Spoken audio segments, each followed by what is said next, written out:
The current civil war that we are in as a country occurred because of this decrease in the first place. Right.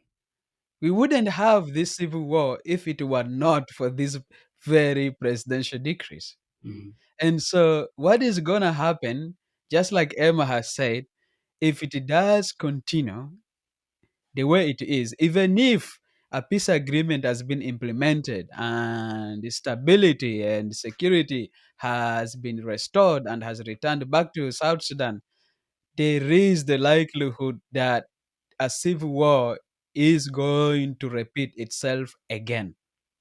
And it is quite unfortunate.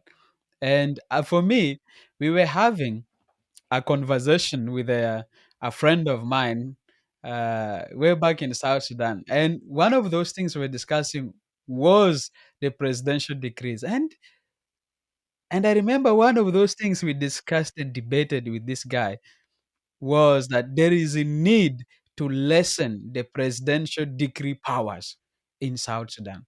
That is super important because the ability for a president to fire the vice president seems too much. Right. You see, it's too much.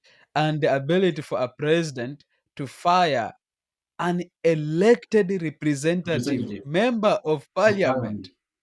It doesn't make sense, is, like, it honestly. doesn't make sense. Because a member of parliament is elected by the people, not appointed by the president. A president can only appoint a member of a cabinet that is not elected by the people. That is how it's Yes. supposed to So what is happening in South Sudan is out of this world. And I remember, Emma, you remember this, in 2000, I think it was 11 or maybe 10, when those elections were being conducted for us to vote for our MPs and stuff. And I remember I was a big fan of Ladugore. be. You By got it that right. time, I even had my books covered with the Ladugore posters. And then the person who ended up winning the election was Wani Clement. Iga. Clement It was Wanikong. Clement Wani, yeah? Clement Wani. Konga or something like Yeah, that. right.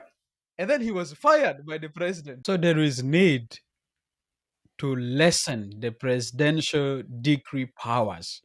Right. It's very important for stability of the country, but also for stability of leadership.